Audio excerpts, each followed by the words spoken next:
Too much. I don't Question know. again? Can you repeat the question, please? So our next meetup in February is going to be with eRoads, and we're going to host it at their offices. And we've got a choice between either an office in Albany or in Newmarket. Newmarket. Yep, there you go.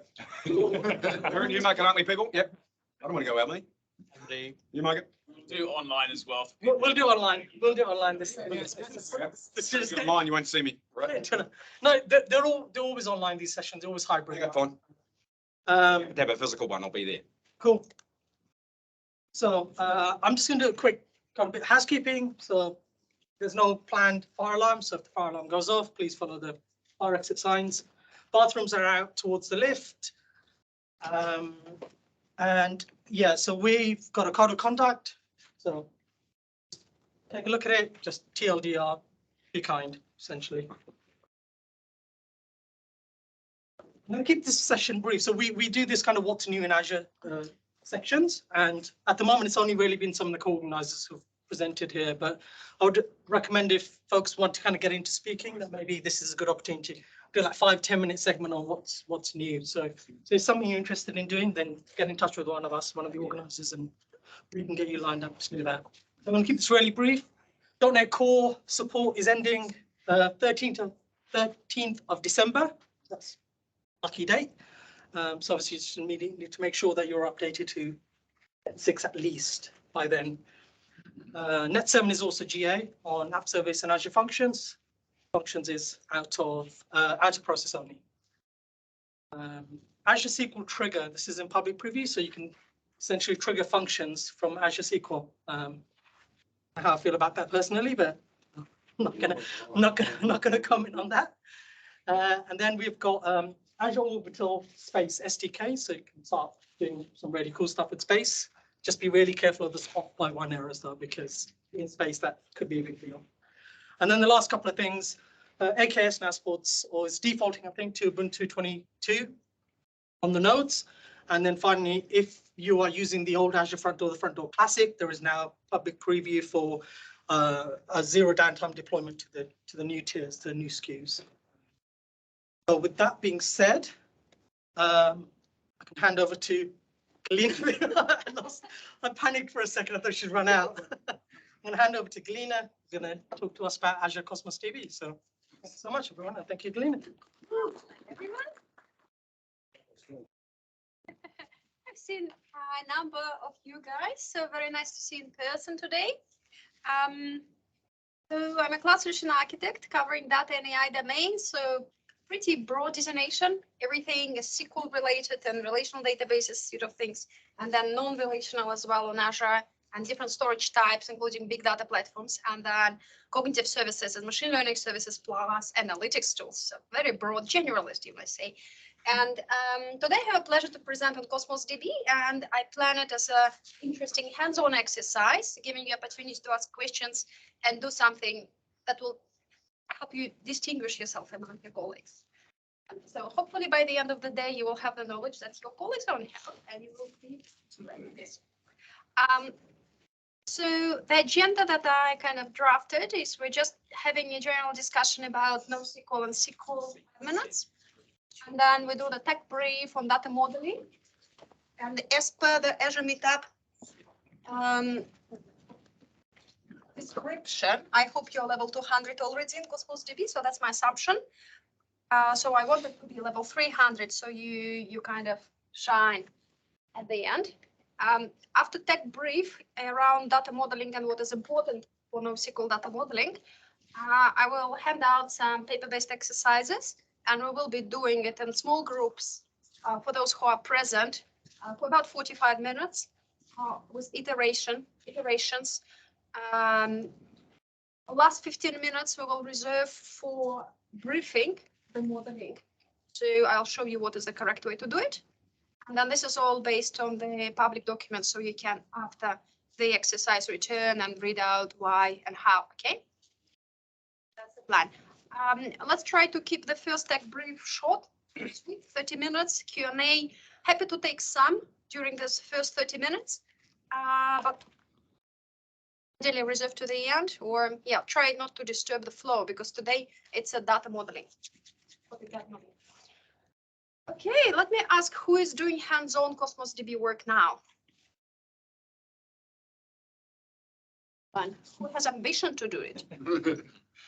Okay, and the rest who haven't raised hands for first or the second?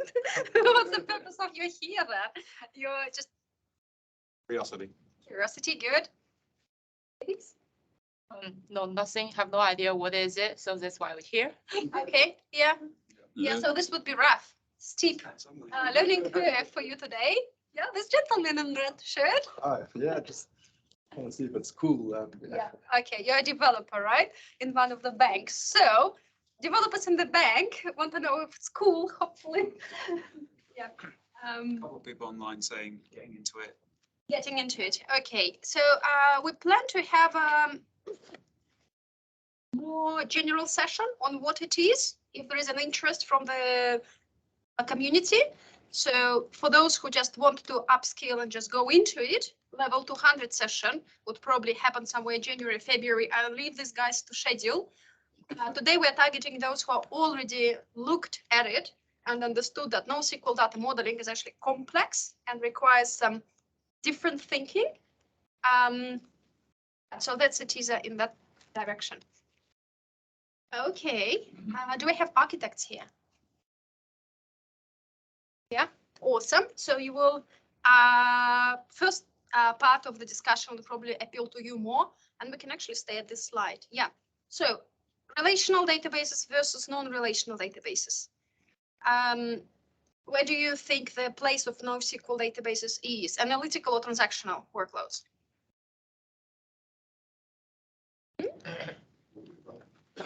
Both, but usually transactional. So they're fast, they're scaling horizontally. So things like backing your website is ideal.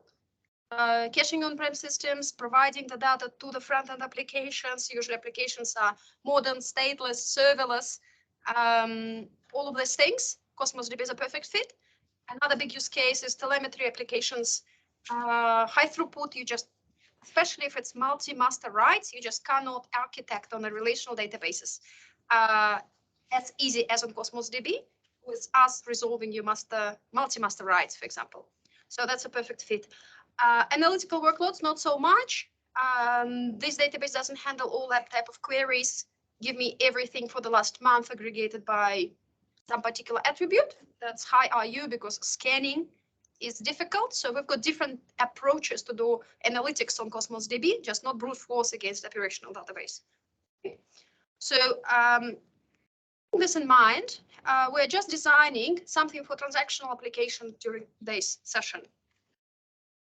You just give like an actual example, a proper example of the relational database, just a SQL server, like a SQL server, a relational database. What sort of data set, you know, in terms of what it's actually doing for, you know, customer, client, whatever. It just gives us an Okay, so example. on the relational side, it would be just retrieving.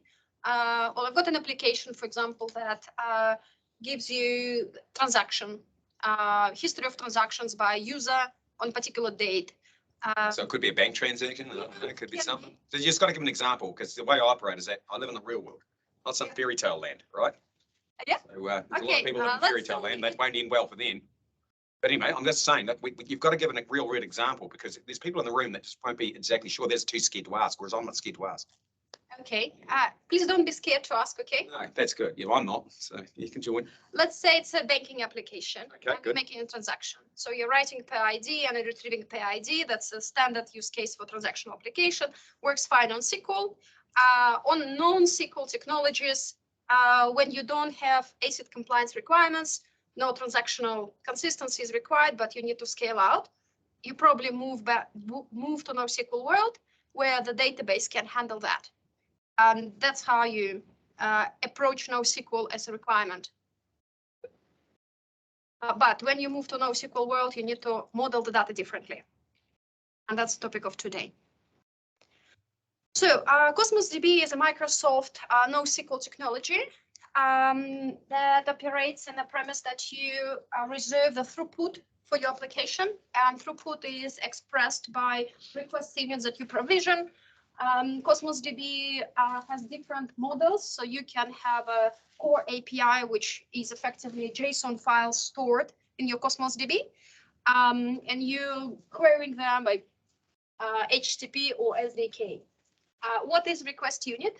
Is the combination of memory, CPU, and IOPS guaranteed for you to retrieve that certain throughput. Second, so if you provision 100 or 1,000 request units, that means every second your application can query 1,000, can consume 1,000 IUs. What is an IU? We usually say it's 1 kilobyte of file read with a point read a second. Okay? So if you provision 1,000 IUs, your application can have 1,000 IU requests or like 100 IU requests. Then, 110 IU requests and so on per second. It is important to know that this guarantee 1 IU per second is only for point reads. So the concept of a point read is, we will discuss it, but it's a special way how you query. If you just query without a partition or ID, it's not a point read and it will cost you more because we will scan everything. That's visible when you query. You should always keep that in mind. So you cannot create a Cosmos DB collection without the partition key. You've probably noticed, right? And we're primarily focusing on a core API, which is SQL storing JSON files. So when you provision Cosmos DB collection, the first thing you do, you specify what partition key and your files, your JSON files. Based on that partition key, with the value that you write, we hash it, determine where it will go in terms of logical partition. We'll collocate all the files with the same partition key in a set with the same logical partition, basically. At the background, when you say us how much IU you want this collection to have, like 1,000 IUs, we make a calculation how many physical partitions, effectively VMs, we need to provision at the back to guarantee you that throughput if you request it. So first time, and we do the calculation ceiling of divided by 6K, but for you, a simple example, you request 10K IUs, we say we can guarantee you 6K only if we have 2 partitions initially, and we give you 2 at the moment when you provision. And then partition key is for us to route your documents, JSON documents, into the logical partition. And we will collocate a range of logical partitions into one physical. You will have more logical partitions if you correctly pick the partition key and less physical partitions. Yeah? When you partition or number of files or the files themselves grow, they cannot be contained within one physical partition. So we will just split them transparently for the application and add more physical partition and relocate them. Remember that when you provision this 10K is equally shredded between all of physical partitions that you've got. Yeah? So each physical partition would give an output collection IU divided by number of partitions. An example of 5 physical partitions and 10K and 50K for a collection, you would have an output of 10K IU per physical partition. Okay, this is the basic. And then this is just denotes how it goes. If you picked partition key in like an attribute of your JSON file, certain value, we will hash it and put it into the logical partition that will happen to be in the same bundle all the time. That logical key tends to harbor that particular Documents. Yes. Are we actually in the realm then of actually also directing the keys, or is that self? I'm not sure I quite get you. Let me just rephrase it. So when you provision the collection, you specify what partition key you've got. Oh, sorry. Yeah. And then that value is always hashed to determine where to put the document in. So sometimes if, for example, you're doing if you misguess the partition key, you'll have one logical partition with a lot of documents and other with fewer documents, and they will end up in one or different physical partitions, and some of them would be hot because all of the resources are consumed by too many documents. You change it? You need to evacuate the data to a newly created collection with a newly picked partition key. So this is very important concept at the very beginning. And this is kind of the side story of the data modeling as well. We'll look into it. That's where goes my question, because I'm stuck on that. Because how do you select the key? Yeah, this is very important. We will do the exercise today, and you will get a feel of it. It works in 3 different ways. Yeah. That's awesome. I love the curiosity. So the cornerstone of logical partition is the partition key that you select. And because you obviously want to optimize for performance and price, you want a cheap thing, try to always read with point reads. Point read is the way how you read through the SDK when you provide the partition key, this one, for the read, plus the ID of the document that you want to retrieve.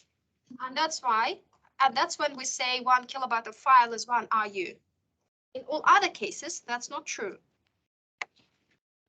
I see a lot of customers forgetting the ID of the document and having high RU read costs. So don't forget that you need to pass 2 things and over the SDK to get this 1 RU. And the point reads are the most effective manner to retrieve the document, and we will look at how to pick the partition key for the document on the exercise. Any questions on this? Okay. So just a little bit about Cosmos DB. I'm not sure, I've put the description for the Azure Meetup that I expect you to be level 200, so, and gave some links to read. If not everyone has done this exercise, just a recap. So Cosmos DB is Microsoft NoSQL database, encapsulating several NoSQL databases or contracts. It can be a key value pair, like JSON documents, and we call it core API, core SQL API. It can be column family of things like Cassandra. Application actually, if now working with a Cassandra database, can just move the data to Cosmos DB with Cassandra API and transparently carry on working. We also do document DB like MongoDB API, and we also do graph like Gremlin, kind of Neo4j. It's the beauty of it, and it is a first-class citizen in all regions. So when New Zealand region comes, Cosmos DB would be there. Because it's a pure PaaS, its application is working fully managed service, could be serverless, 4-point reads and other things. We guarantee single-digit millisecond latency with very high SLA, 5 nines. And I think that others cannot boast. It's turnkey multi-master rights. So we can take care of configuration for you. You said single-digit latency. Must be in the next room. It's pretty impressive, yeah. But it must be in the next room. There's a thing called propagation delay. Okay, it must be using the backbone of Azure. Do it. Well, it can't So be very it's far away if you're doing that. There's a thing called the speed of light. Can't break that one.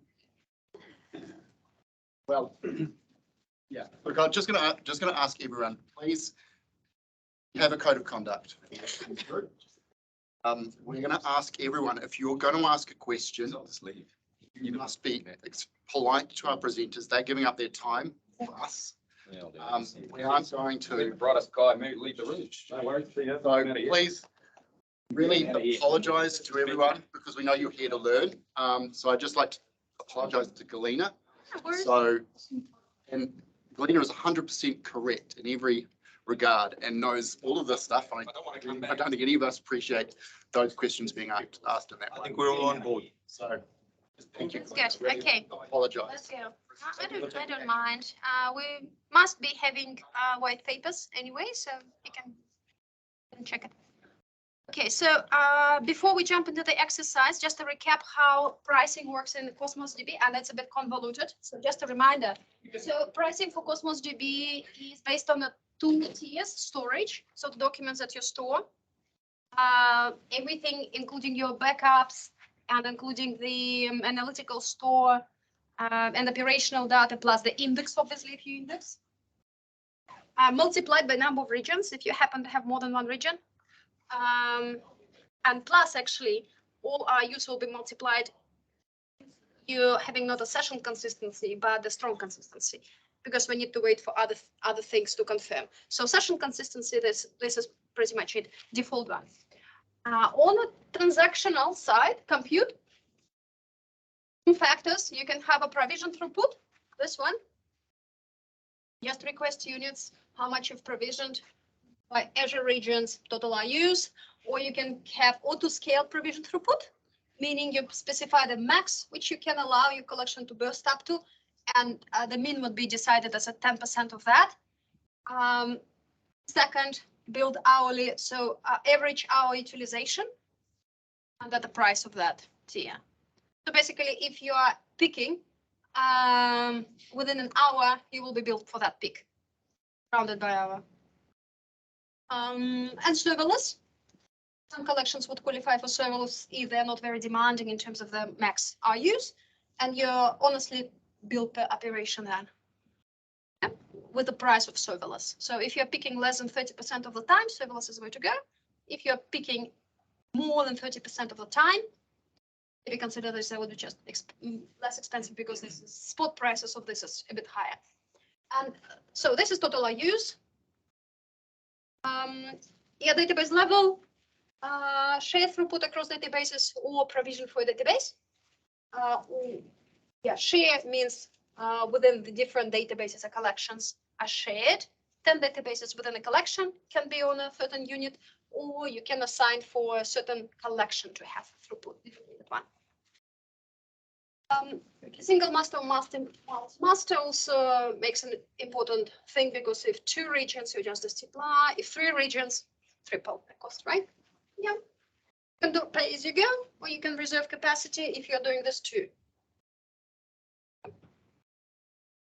Okay. So, okay. Any questions on the pricing model for Cosmos DB? Sorry, but when you said about the serverless, did you say about the duration, like how, when the price is the duration? For this one? Serverless? For serverless. Is it the amount of requests, like how many times do you request, or is it based on the duration that you will use? For serverless particularly, right? Yes. So for serverless, you just say that I would be serverless, how much, and you get the ceiling. Mm-hmm. How much is, how much you consumed every second. Okay. You're built for that. And if it's above, you mentioned that it's above 30%. Yeah, you should go. It's not economical, because the spot price for serverless is higher than the spot price for. Okay. Same as with SQL serverless, actually. Sweet. So will you give some rough examples? Of pricing. Yeah, like in other words, you know, if you have only 1,000 RUs, this is the general way to go. If you have 10,000. Not in this session. In the Azure Cosmos DB pricing, at the bottom, there are 3 examples, I believe. So explore those. I missed it. Oh, thank you. Yeah, not on this session. Maybe in Q&A we'll have time. Okay, and that actually wraps up the tech brief. So let's go into the slides for hands-on experience. Okay, okay. We'll now spend about 10 minutes on the brief for hands-on exercise. You don't need anything. I will give you papers and pencils. But before that, oh, I would need. I'll let you do your. I have a pen. 1, 2, 3, 4, 5, 6, 7, 8, 9, 10, 11, 10, 14, 15 papers. Do you want to join a neighbor and do it jointly? At least 2 people in a group. Yeah. Whoever plans to do the hands-on, I think it's a good exercise to discuss. Maybe. I think it's better, as you said, that especially part of that group. Yes, you can decide in a bigger group if someone is actually leading the group. I think it's also a decent thing. So nominate someone experienced and then satellite that person. So he will be pollinating ideas. So we are to build a blogging platform. Sorry, can I take a question from online? Yes. While we move on. So regards to Sassoon's asking around serverless, can you talk a little bit about the wake up time / delay if you are having a gap between your requests? Yeah, there is no documented delays for serverless. It's actually hosted on the same hardware, but because you do not pay upfront, we don't give you SLAs. SLAs is a financial contract, meaning if you do not honor it, we give you back the Azure credits, and we cannot do that because you haven't paid anything upfront. But there is no documented delay, shouldn't be. The only restriction is for serverless collections cannot be more than 5K IUs, and it can be a deal breaker for some bigger customers. That's it. Okay, hands-on then. So blogging platform, where to build a blogging platform? And the requirements for blogging platform. So imagine it's an application that needs to have a front end. It displays a feed of recent created posts. I imagine something like a Facebook probably. Attach all posts for a user, all comments for a post, and all likes for a post. Posts are returned with the username of their authors, an account of how many comments and likes they are. Comments and likes are also returned with the username of the users who have created them. And when we display the list, posts only must present a truncated summary of their content. Have a think about if you will be doing it on a relational database, how it may look like. So who is pairing up? Do you want to join the gentleman behind? Yeah, Jonas, because Sure, I know nothing about this stuff, so. Okay. I think we can all join one. Okay. Anyone experienced with Cosmos DB?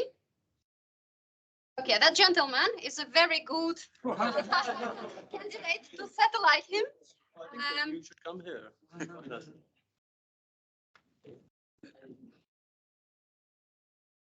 One big group. Yeah, let's. One big.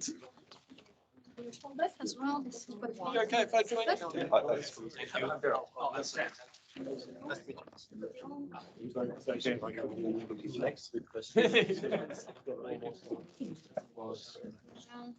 you up for hands-on? And we could have still done the thing. Like I did. We're going to be in one big group. Yeah, I think so. Right. I think we can do Can I join your group? Enjoy it? Yeah. I've got a pin. Yeah. The three of us are going to work together. Oh, okay. Should have done some. Yeah. Okay. I'm definitely not scribe. Here you go. Yeah, I can. Check that these are the same file. Yeah, or you can pop it back. Stay, Can I do? Okay, I'm just gonna stop. Okay, don't look at the papers prematurely. We'll do the brief. Can you check the online folks a bit of an idea? Yes. Phone hasn't told me. I didn't realize it was going to be quite so long either, but I. So people who are online are also seeing this under API. Yeah, sorry. Yeah. Oh. So people online, here you are, the blogging platform brief. Requirement. And we will be looking at these. You guys don't go away because we will be. Story. Very. Thank you. Now they all. Okay, and who is the leader of this fair? But what, this is the first shot? Like, this is like first. Someone's come up with the first. Maybe. Somebody else.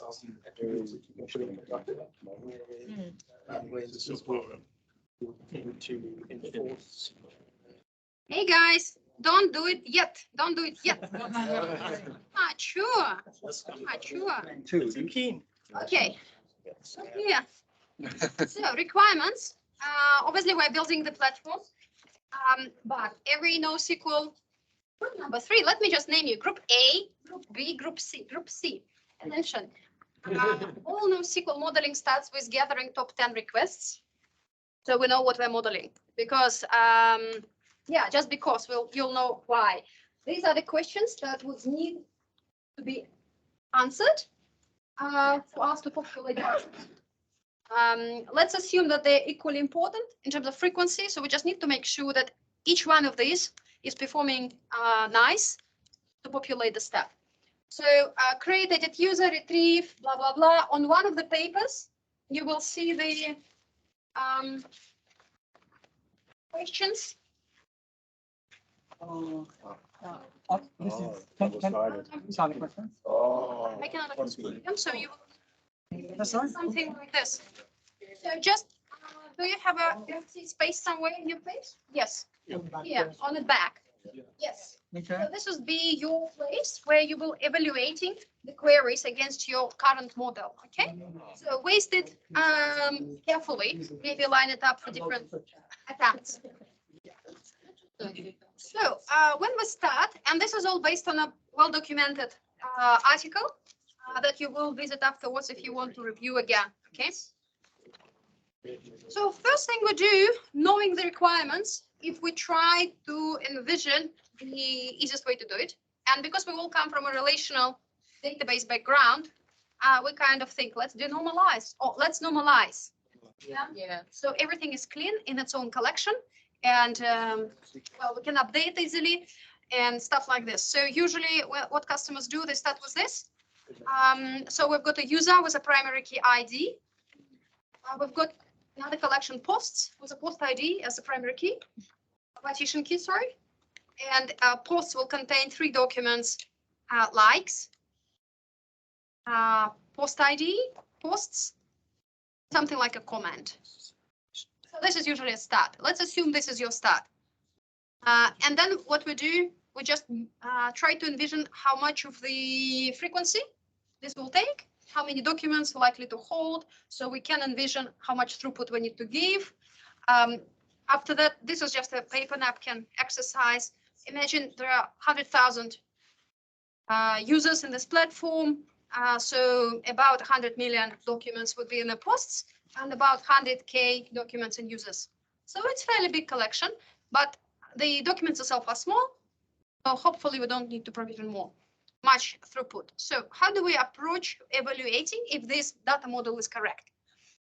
We go through the paper exercise. Those 10 questions, in our case, it's 1, 2, 3, 4, 5, 6, 7, 8, 9, 10, exactly 10. I'm not sure why they're divided by C and Q, maybe create and query. Yeah. So we will just put a tick if we're using point read for our request to the data model, and we will put alarm or cross if we cannot create a point read against the data model to satisfy the question of that number. Okay. Example, create and edit a user. Just create a user by ID, right? We can provide ID if we want. Very easy operation, usually just, even if we don't provide ID, it will be created for us. It's automatic property. So just tick for this model, nothing wrong with this.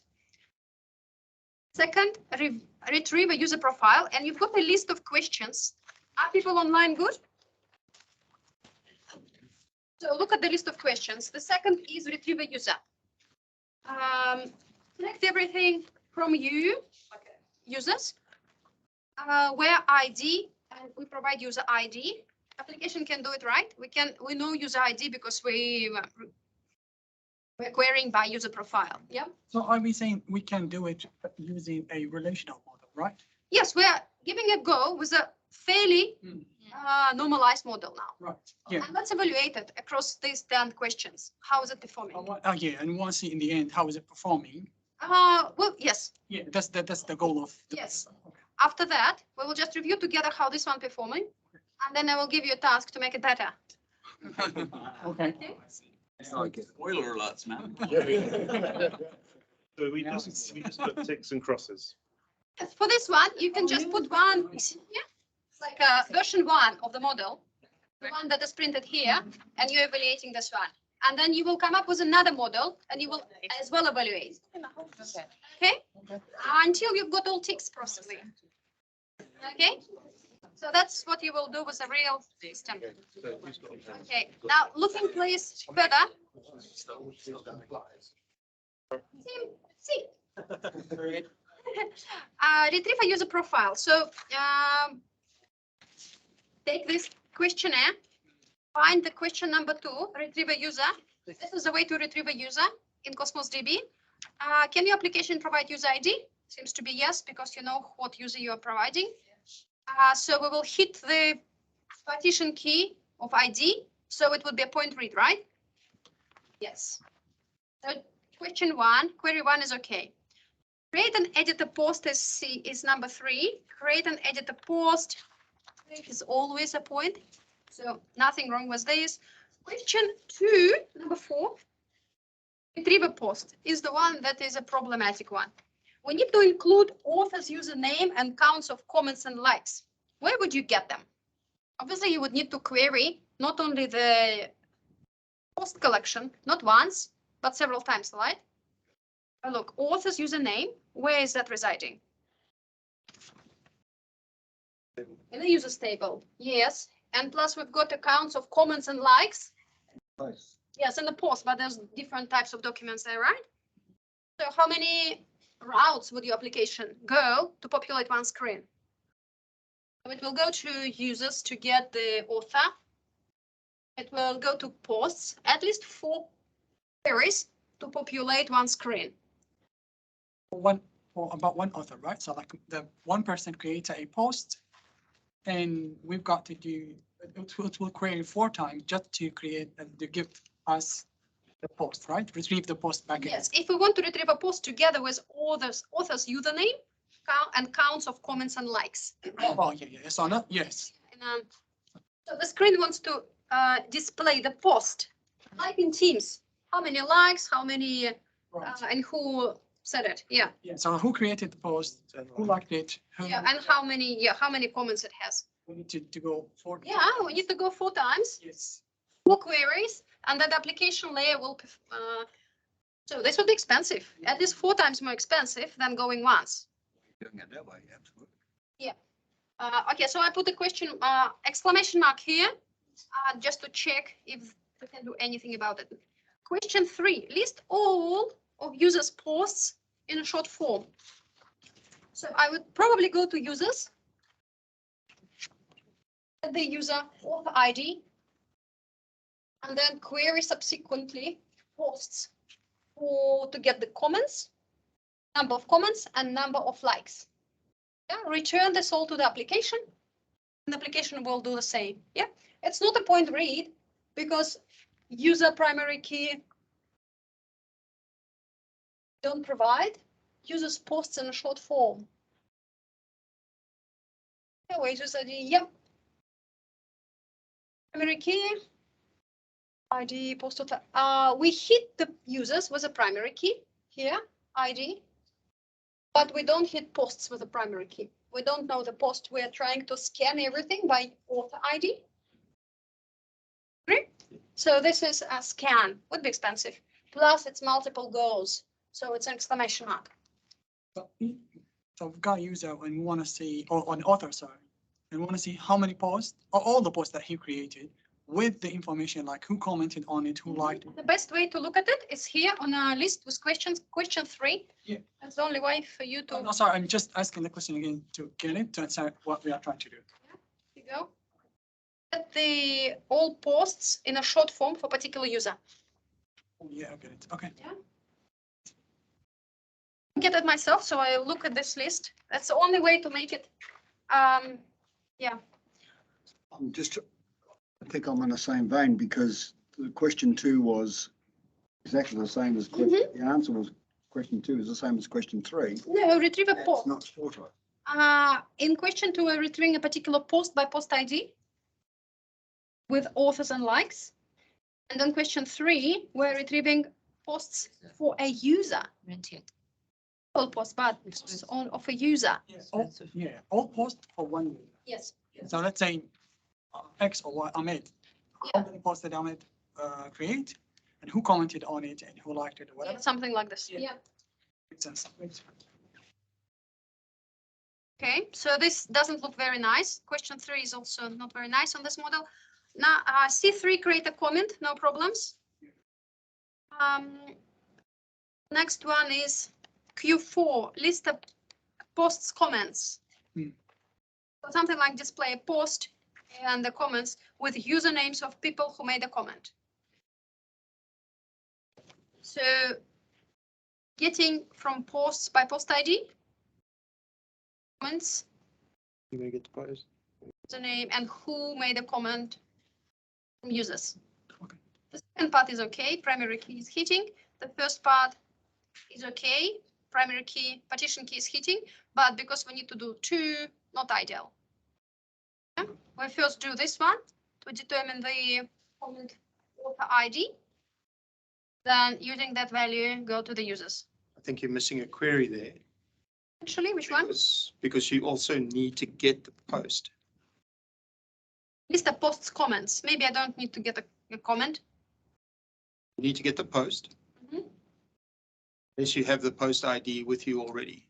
Yeah, most likely. List the Might- posts comments. So let's Might say even be a third query. post ID is granted. So on a page for a post, I click on a post.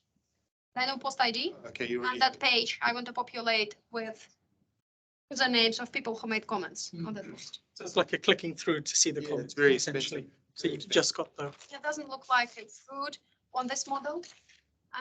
So just a little bit more to go. Like a post, okay. I'll just like by post ID. Point read. List post likes. I know the post. We'll get the post. Document of type like in the post collection, and then with the usernames of people who made a comment, I'll go to the users database collection and retrieve the by primary key. So just recursive. So I don't like it very much. And the list X most recent posts in a short form. This is the big one. Use 6. List the X most recent posts sorted by descending creation date, aggregate username, and count of comments. Recent posts created in something like a banner on the main web page. Most recent posts. So look at this one. What a cacophony of things. Concoction of things. Multiple things. Yeah, and we need to make at least like 4 requests and cannot do them in parallel because one depends on another. Plus we don't hit partition key of the posts. So that would be expensive. I can't tell you how much expensive. It depends on the size of the documents, number of partition keys, consistency level, number of masters, and other things.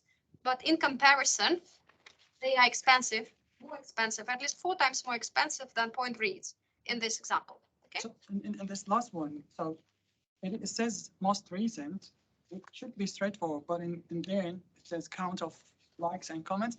So we're trying to find that the post with the top likes of we're not. Oh, okay. Sorted by descending creation date. So in short, We get usernames and counts of comments and likes, which, no, I think it's just most recent posts. Oh, just the most recent one. Yes, and then counts of likes and obviously you're not getting a specific post, you're having to get the collection and all. Yeah. So that's why it's expensive. And then it has been commented recently, like in LinkedIn, the news feed, Yeah. that one. Oh, okay. So your If we- first set is based on say the top 10 created today. Yeah, something like it. Today. So that's your first set. And once you have that set, then you go and you aggregate all the usernames for those posts. So that's going to be another query. And then you have to go and get the counts of comments. So that's the next query. And you're going to have to get the likes for each post. So that's another query. So it's very expensive. Oh, yeah, I get it. Mhm. I get it. Thank you. So my thinking is if we've got something that's consistent, it could surely be one condition, but if it's agile or growing, that could be another container is. Okay, yeah, you've got the lead of your team. Idea. Yeah, there is a grain of, yeah. Because if it's something consistent, that will never change. The users might change, but only slowly. Whereas if you've got the posts there, that's happening all the time. Your likes comes and goes, but the way of a like is only one. But if you've got 10 likes to one person, again, that can still relate to the person. Mhm. Just Okay, keep this thought. Plus one, yeah. So we made an evaluation of the first model, which is fairly normalized. And looking at it, I've got many bad things about this. Yeah, Yeah. just one question here. Like, it used to be like, what we are discussing is used to be like, Sorry, can you I speak? think it's been a very old approach that you just go with a strict Yeah. relationship database, Yeah. you know? But even if you have this much data, we just shown it. So general approach used to be like denormalize some scenarios and put them for the expensive queries. Yeah. So are we considering that factor as well in relational database, not NoSQL? I'm still talking Okay. about relational data. Well, in relational databases, I think we were kind of agreeing because the box grows up. We cannot keep duplicating data because we will hit the limit. So we had to normalize.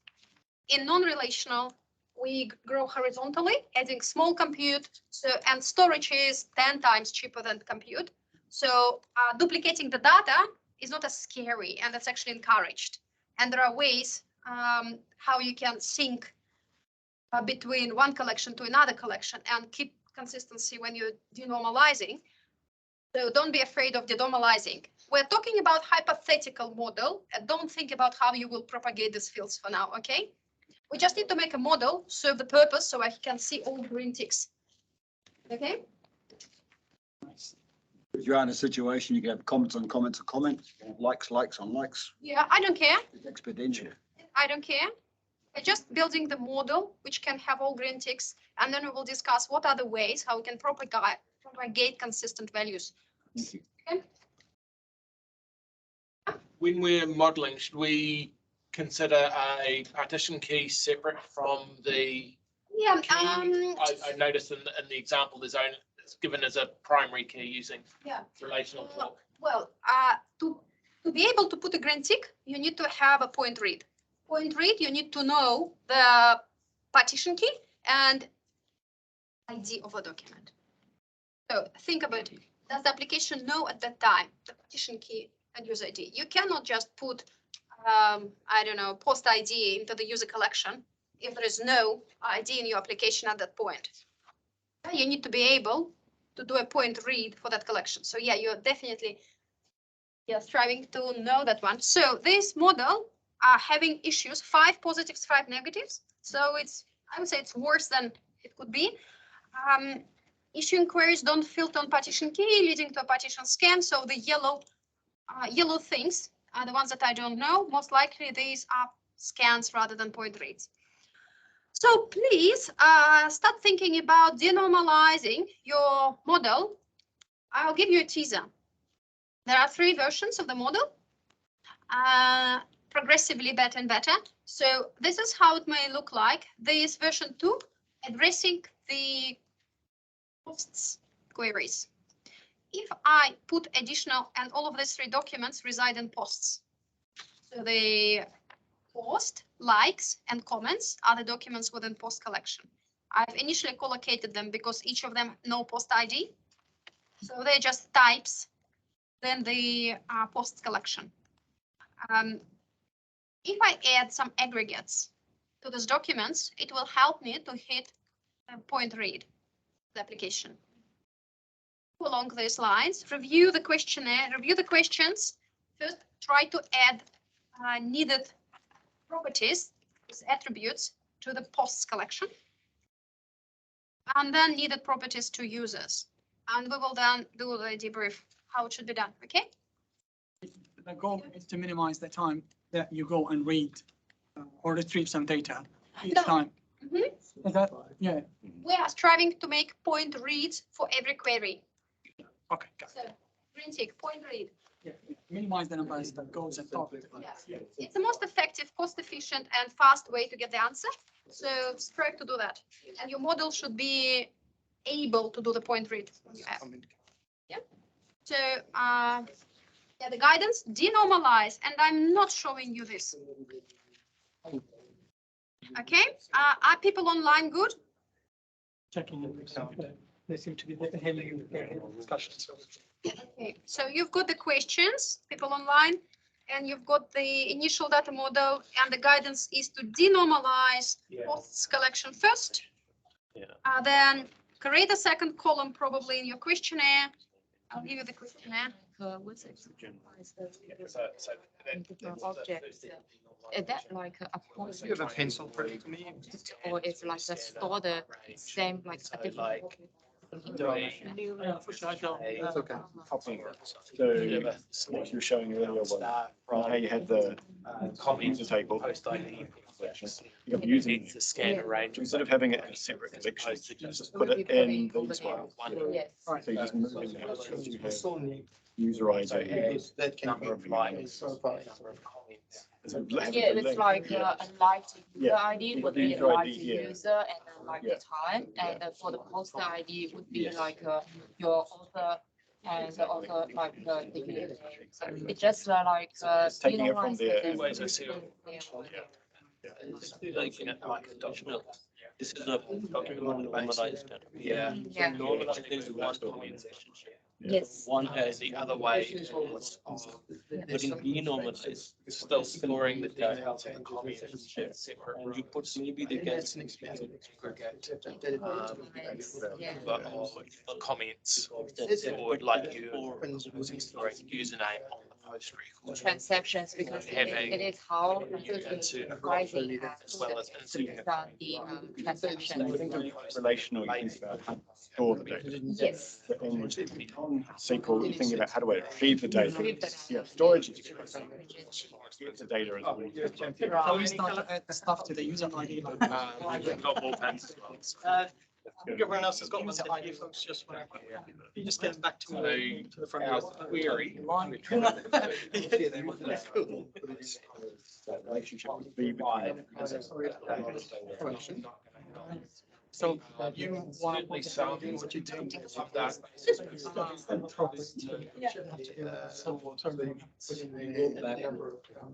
Actually, you go like merge function. Then this one. Normalized post, normalized post. I think we have.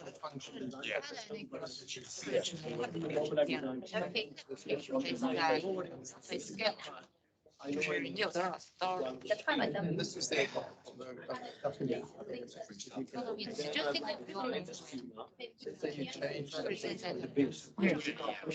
You take this data, you know that the customer is. Sometimes it comes with that's actually. The smart choice is used, smart with you. Like. To have see the fields into the. Imagine seeing this JSON in a SQL database. So you don't have user ID going in the. No. You have this Collection. Does that change when there's all these questions? And you can. Change like how many times do you go and Yeah. retrieve this data, So right? when you think Yeah. about how do I create a user, it doesn't change. Yeah. Next record. Yes, The user. Retrieve the user exactly the same.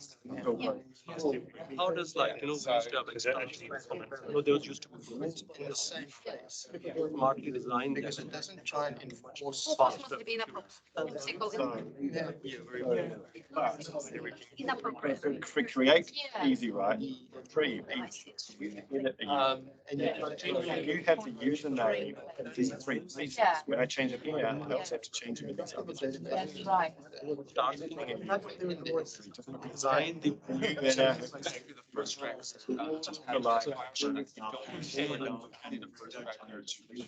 Like relational databases. It suddenly becomes very expensive. Structure of it. So Have different columns. Yeah, well, Different things, so you need to balance. So all of them. Well, that's very good.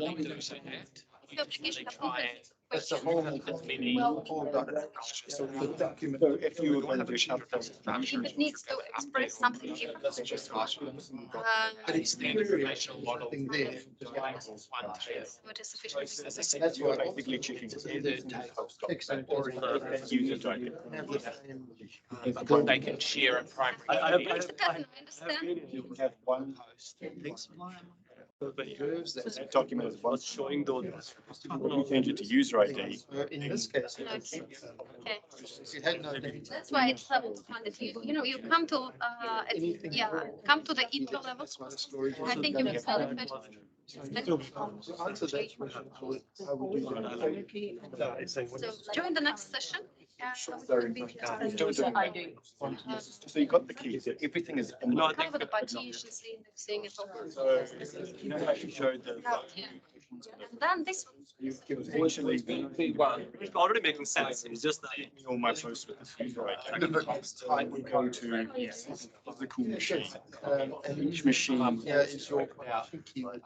Sorry, your name Because you're saying this all the users posts. David. And none of I think this is like, is having the user ID here is primary, right? Well, that's because the post. This is where you get in trouble. This is just amazing. Thank you. It's amazing for me. She's holding. It's an amazing practice. Yeah, I know. Because Yeah, it's yeah. the line. Valid approach that Said there'll be another. some databases would strongly You can encourage. see that with all this data in the same document. You are denormalizing posts first, right? Yeah, so we already got to edit them. Are there any in here that does not do? I think, actually, it's not Teams' fault. It says chat message right in the chat. The current Why not? Whatever. And then we'll find a way to. point to, yeah. But do you need it? Oh, so when you do an edit, you actually do. Yeah, you've been brilliant We'll on have the chat, by the way. I think it had a user ID in your school. You know, to type post, so you only know that. You won't know. That is regardless of what, like this or like that. Probably give you this, so you know. Need is an index, so If you did does that, then you have to go through and update the user ID. duplicating the table, Names of all. organized Or differently. would you just have two user So IDs? you can have one organized by Idea, what difference you need? User IDs? Yes. This, You, this shows you what questions we need to address. 2, 3, 4, 5, 6 were problematic. So start with adding attributes to the documents and posts to make questions 2, 3, 4, 5, 6 correct, okay? So maybe this list is more specific. Again, just give it away. It says. Can you come up with anything? Yeah. So choose to create an edit a post. What's problematic? So the post. Two. Cold pizza, anyone? And we retrieve a post, but we need Cold to pizza include authors' usernames. and count of comments and. Yeah. Do you have authors' username? Yeah, yeah, we'll denormalize username, and we'll also denormalize count of comments. but the hunter thing. Discussing whether to. But never put a call. And then Even on use all, Basically. Is there any reason why you cannot include it So, in one you've doc got the so the post caption already. or You've got who everything? commented on it, We're discussing right now. point read. Yeah. And In NoSQL world, there is no reason. likes again is easy. So there's a. So Six there can could be reasons like, already have. show me the list of users comments. It's one of our. because there is three activities. When was, yeah, when was. The like comment, right? This is three activities. So only user can change it. Yeah, another reason maybe you cannot embed But because again, it's you a low frequency. embedded items. Yeah, like how many times do you really go and edit the user? Yeah. And put them As opposed like. in them into the schema, You right? comment all the time. Yeah, I think your solution is really good. Yeah. But yeah, it's not been. Something like, but you should have a limit. There's heaps of. And like, yeah. If you The don't NoSQL. Solution is a good one, is that store them, either. you would hit a limit. So ideally, you want to find and find Still gonna go. infinitely. If you keep posts into the same document. And also, this document is popular, going to cause. 5 out of 7. I need to like. I think the debate settled. Yeah, don't think about this, there are no comments here. Just denormalizing. So there's nothing. You update. Like you. Like what is right. Knows if the. I think that is. Yeah. The comment. And one of the things that's a Not like secret it is. is just trying to. But we still have to go to. Capitalize each other, but just through IDs. Table. We need usernames as well. Yeah. IDs that link to it. PL SQL. We also have. It's just gonna. Yeah, you're a SQL guy. Exercise. Yeah. Basic Database with a Username. Change one thing. In my mind, this is what happens because sometimes when you It's like you it's like a user the ID JSON or part. something So you've got three different LinkedIn, Facebook. a single select. It's not endless. relational database. You could also make a decision saying the table is so big, you want to change the. So You could just say. Two columns. Because the relation more of Normally you would go and Oh, you I was want to join users. we don't need to. The type, everything like. That's Come up with a solution that's all Additional.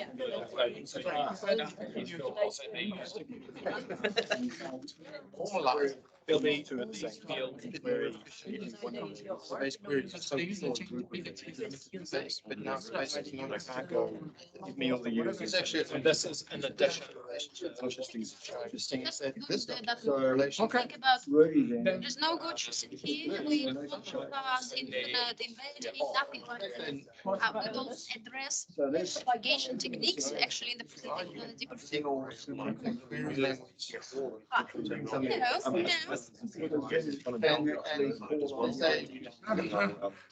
Yeah, like break your mind.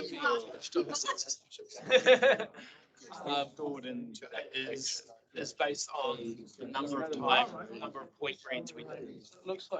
And so once this is sucked into memory, market has stopped caring. So we can in memory.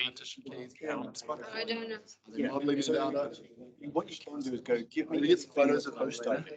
And so, explaining earlier, is that And we'll leave the users. And you can do in memory, go, So you can pull the user, point read, create a point. all right, so you're on the analytical stage, so. Retrieve a post, including. Yes. they're asking a bunch of questions.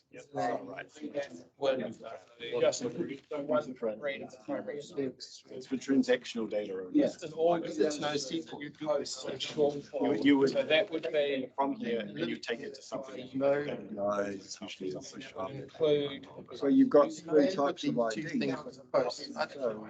It may make sense because it's so tightly. But there's no way to get multiple They've all got without doing scan. Also, there's no Scan. that you would have to I'd give that a tap.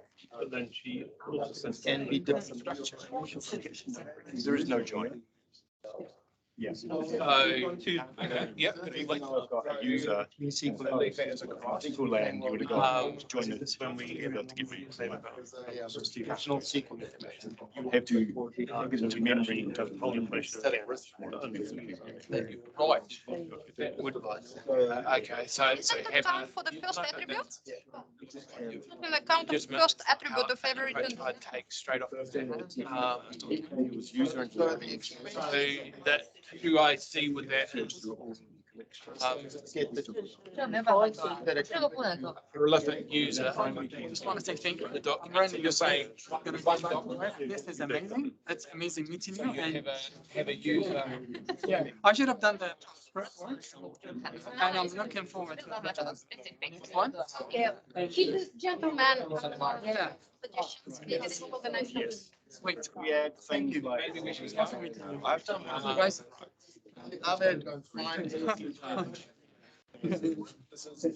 Thank you. Everyone, pizza, take some pizza. Big Yeah, pizza. I will.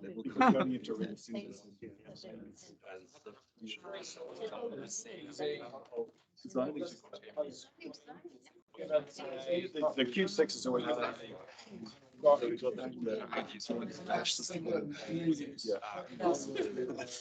on the right. Yeah. I would say that everything a user is. Seems like the.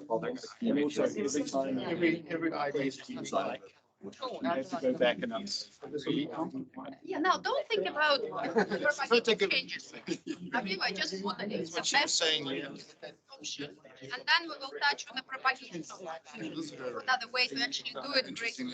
Yeah, So so. in an application, as well. There are building things that help user. Others as well. Sorry, I just think you started. See you again. It's gone to lost AT. There's a. This would be. Consult in Azure. I've done a lot of. This is so fascinating. Yes, yes, yes. I need to educate myself more into this, but yeah. We'll expand on that. It's not going to be an all partition scan. It's going to be an index. You specify LTP, so interesting. Slice of pizza. All three. Cosmos DB document. So it goes from. That's right. And every time Nearly all of them have yeah, you go from. am I gonna, that's, you know what we can do? No, you'll find the right document. If you're getting that document out. Data schools. Size Document that actually has the same value. I'll argue with that. goes up. Every time I lay it down. Don't argue with me. I mean, I actually. Identify for this collection. They replace them. To read the entire document. Specify. If you have likes, comments going off saying. Conflicting. Yeah, just specify the key. Every document. Yeah, thank you. No, seriously. That key must Yeah. it must be unique to Concerns of just having a single. So you can't have actually. That's kind of like. You may have some unique generator. You need. Yeah, we Do a lot. We did it. You can have. Yeah, which is. Okay, well, Yeah. Very much more efficient. let that one pass. And the comments are not. What are you talking about? Of course, it's. So, as thinking about what you're saying, You could, And it's tested. Why you? It's actually a good question. Not about partition. Just about the normalizing. because we've done that exercise, yeah. Okay, so. Really, no one is actually split into using data. Actually, yes, 1 millisecond. so therefore, what if we Isn't that? think about how we can abstract it instead of going. And fundamentally, I think maybe if you try and make posts, he was using something with the Normalizing posts. latency for the Yeah. which obviously is not And again, you might just create another. 5 minutes to go. Sydney, for example. I'm Denormalizing done with users. denormalizing posts. Can you please have a look at denormalizing users now? Good. Yeah, please. What do you mean by denormalizing users? Key requests that were Okay, cool. here that were in relation to the users. Please review those if you haven't. Is your users collection? It should be. Or green ticks. So the one thing we've done is we've got, the user has all of these comments and all of these posts. List all the users. Minutes to go to those who are online. Posts were created. I haven't written anything down. I hope someone's been reading something. I'm trying to. Yeah. So we could constrain this into a point If read you think about. by having one denormalizing document. users, Documents in What are the queries that we're actually? but that makes a hot record, and whenever a Like. comment List all users' Yeah. posts, post right? is made And For a while, yeah. We have to and for have something who's all of their posting a big flag saying multi-master right, information with comments and having like every inside. update to our database hit one Comments are favorite. up to spec down to And you could duplicate that data inside the document. Yes, and the difference with graph, It's still cheap. So you're duplicating a lot more data. And when it comes to the retrieving all the users post, exceptionally quick. Okay, so this is actually, it's Table. so if Yes. the relationship, this user Increase that. Yeah. all, And then you can do the same for user as well. in a graph Have all of the user posts, but inside that your user documents. relationship. we have, And the same all the files inside that document. And then when I do that list all users, it's just like, oh, I just read the user document. So that, because that Q3 one is the one. It doesn't make too much sense.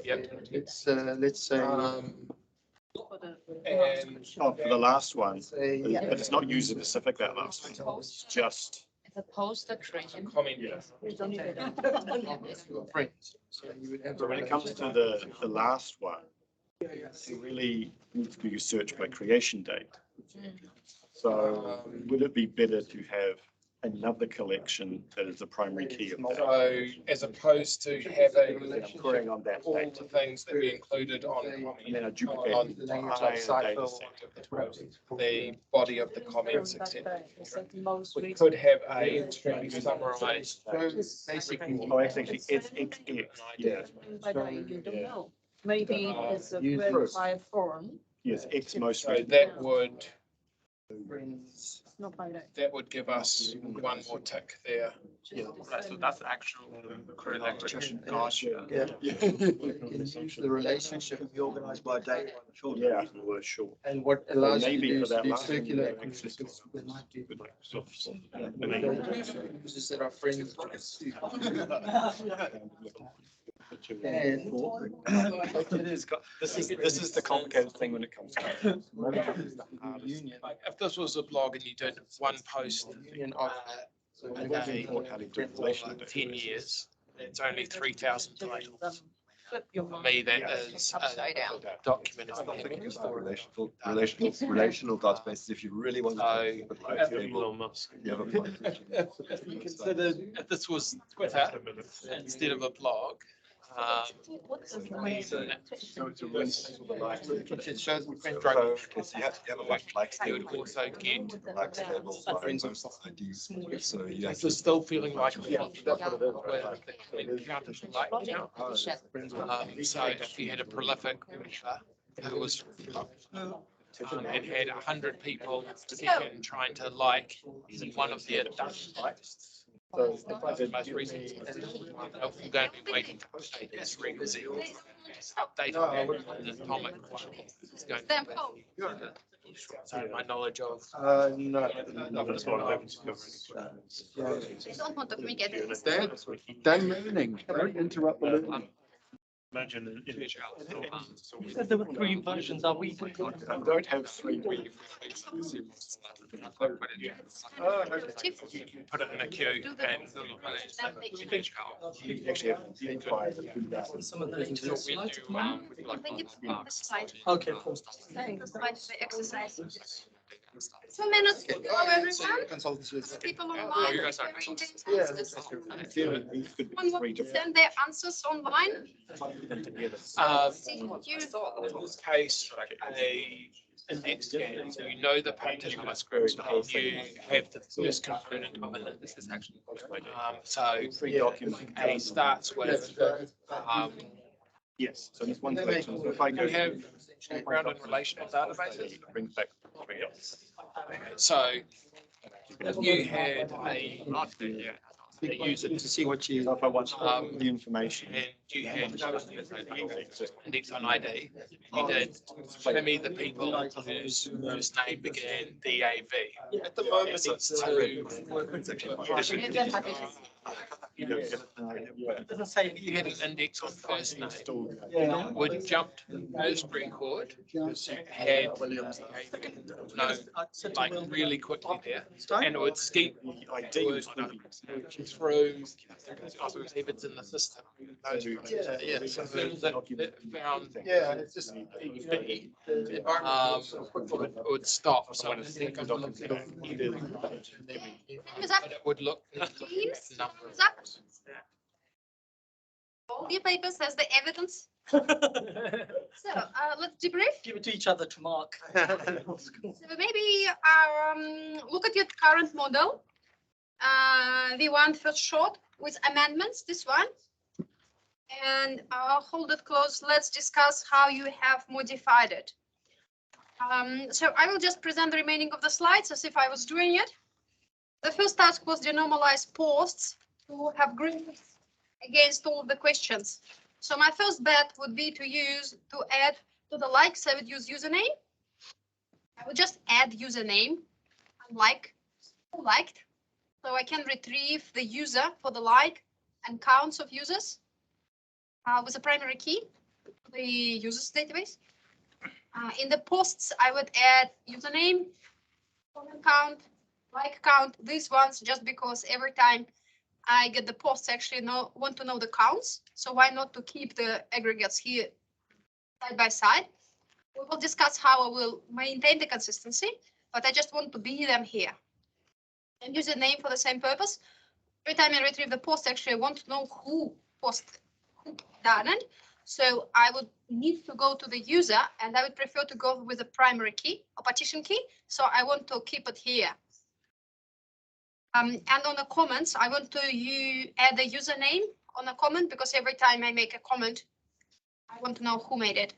When I retrieve a comment, I want to know who made it. For the primary key, to retrieve the user from my user collection, I would like to go with the key instead of the username or anything. So that is V2. So denormalizing was the same logical partition, can be done with stored procedures. So things like these ones, because they're sharing all post IDs, these all three documents reside inside posts. They share the same logical partition. Yeah. So, why not propagate this with a stored procedure? You can just write a stored procedure and it will be triggered. When something updates, I keep the aggregates, and they also are atomic. So perfect, doesn't require anything difficult, no application layer. So if you ask me how would I do the counts, that would be my way. Things like this, create a comment. Just a comment. I will update link and update like this. Update the post was needed. Aggregates, yeah. Your previous slide, you had atomic. Well, transactional consistency. If I've started, I will finish. Oh. So I guarantee that ones would be kind of inside with consistency at that point of right. Is that because they are in the same logical partition? Yes. You can't do it across. You cannot do stored procedures updates in that fashion if something resides across different partitions. There are different mechanisms, but denormalizing across logical partition containers with a change feed probably can help you there. So more powerful tool, subscribe to a change feed function, update the document. Same idea, a bit more writing, but can be done within like same 10 lines. So don't be afraid of denormalizing, embedding aggregates and referential things inside models. That's the way to go. So providing I decided to do this. This is my scorecard. I've resolved some of the questions, but not all of them, like 3, for example. List the user's posts in a short form, even though I now have primary key of a user inside the posts, author ID. Still not great, because I would need to do second tier of requests. Ideally, I would like to have everything within the first go. And the same for number 6. Actually, let's address it right away. So I will denormalize entire documents, even in the users. And in the users, I will add type. Yeah. So I will also run a second document inside the first collection users of a time post. So not only users, but even posts would be in the first collection. And I will use user ID as a secondary attribute. The gentleman is nodding. Yeah, it was his idea as well. So I can do it's like this. Would I propagate the changes? Well, I will use change feed. If I'm adding the post, I would truncate content and put that post into the users collection as well. The bottom one would appear. Does it make sense? Say again. I'm adding a post to the posts. I will as well, in a function that is subscribed to the posts collection, truncate that document and copy them to users. The bottom one would appear in the users now. When you want to change your user name for whatever reason, or you get married and whatever reason, therefore then the user refers to the post. Actually change it so it's consistent when you come up with a post. Not a little bit different. If I get your question correct, how would we handle the change of username? Username is not the partition key, so I would just change the name. The only thing that keeps them together, username is actually just an attribute, change it all you want. ID, user ID is the partition key. Actually, I also changed from ID to user ID. The first collection I changed user ID. Yeah, IDs would be embedded into the posts. Posts author ID, it was always there, stays the same. I'm just repurposing this as a new partition key. If I can understand that, so let's say, let's use a customer rank. So they are a bronze customer on Tuesday and they log comments, and then they get upgraded to a gold customer on Friday and add comments. If we went and did a query, would we see them as a gold customer or would we see them as bronze up until Friday? If gold is their username, An attribute. Attribute against their username? Yeah. Okay. Or against their user ID. As soon as user ID you cannot change because it's a partition key. Oh, so You put it, you can change it. If they, let's say the user ID and username was there and they changed, so it was my name Daryl and I was a bronze customer, and then I'm Daryl and I'm a gold customer, we'll have a new user ID. User ID I would imagine is a GUID. Yes. So I'm just trying to understand the change of attributes at that entity level. Okay, you probably, once you put the user ID, you never change it. But if you want to change the surname, for example, you just come and change the surname. How does it affect the posts? In no way, because user ID. Post author name in there? Posts author name, where's the username, you mean? Yeah. Oh, that's a valid point. Would we have to create a function to update that? Or? Potentially, yes. So let's say, yeah, maybe it would be another like a trigger on this to that or change feed. So definitely it's an edge case. Yeah, you need to think about it. Address it as a secondary concern. On a historical scenario, 6 months ago, I was a bronze. And as a bronze person, I did 50 posts a month. As a gold person, because I'm too busy, I only did 2 posts a month. If anybody used to search on my name, historically, that still should show as what I did as a bronze and as a gold. I think this is transactional, though. This is a transactional database and not a data warehouse. Yes. So you have an option of updating all of the posts for consistency or keeping that, but no one will probably find you out. I'm not sure that that's something that you need to decide how you want to handle it. It's a data warehousing. Probably. Okay, Issue in SQL at the moment, right? If you don't have SQL, No, it's it's exactly the same challenge. Because on the last question, you've actually got historical, recent. Mhm. So therefore, do you actually organize it by recent date or you just do it by filter on your application? I would probably explore the queries, check what queries expect. Yeah, I think And the then one they the expect example uses the historical. creation date, doesn't it? Yeah. So it may say the top 100. Yeah. Do we expect account for recent users or or also names of the same user? Yeah, let it be a business requirement. I think it's a business requirement. Okay, so you understood that in posts, we added some fields inside the documents, and in users, we actually added one more type of the document and extended the previously stored only one type of user. Now we store posts and users in the same collection. And we moved through from partition key by ID to partition key of users, which would probably require you to migrate the collection, right? And we would be denormalizing the document with a change feed. When we do something on a post, we will add additional document to the users. Sorry, why do you truncate the content?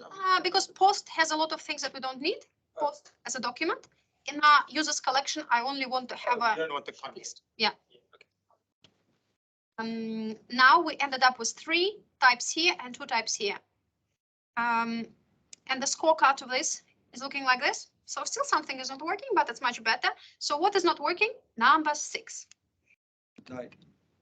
Most recent posts in a short feed.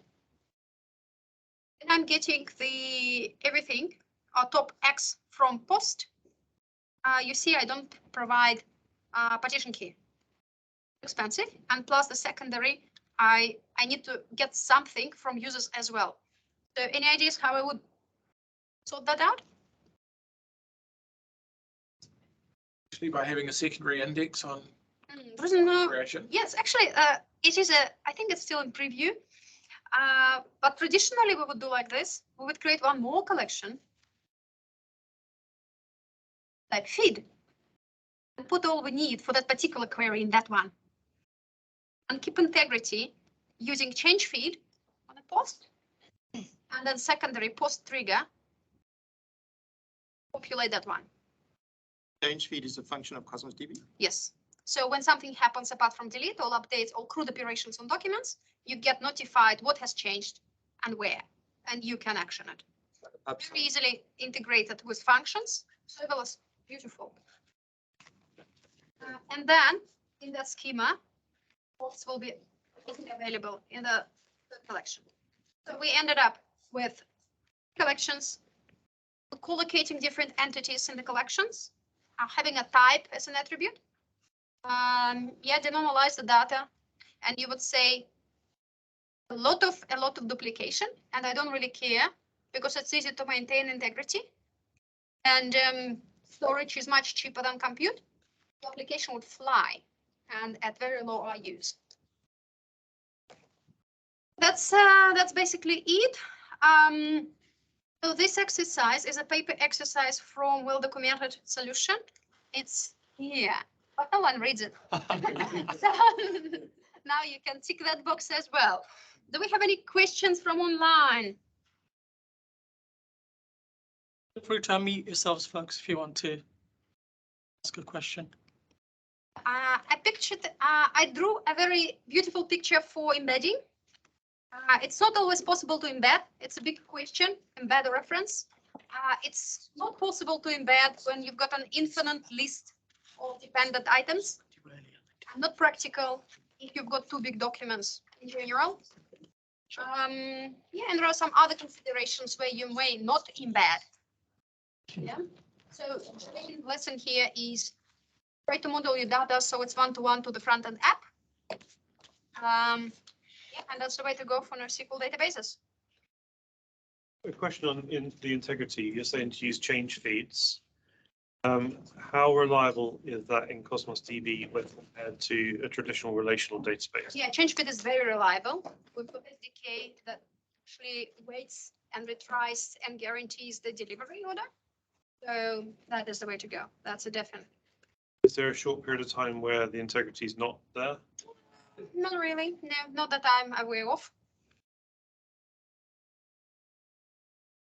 Okay, that wraps up. I hope you had fun doing the hands-on part. Thank you.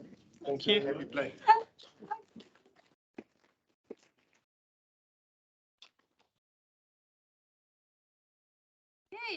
That's okay. very useful. Thank you. Bye everyone then. Have a pleasant afternoon. Thanks for your time. Let's be, You. I think we'll be eventually. Thanks, Galina. Great stuff. There's going to be a delay. Yeah, I hope everyone had fun. Tries and That's what I thought as well. yeah, so it will always be integral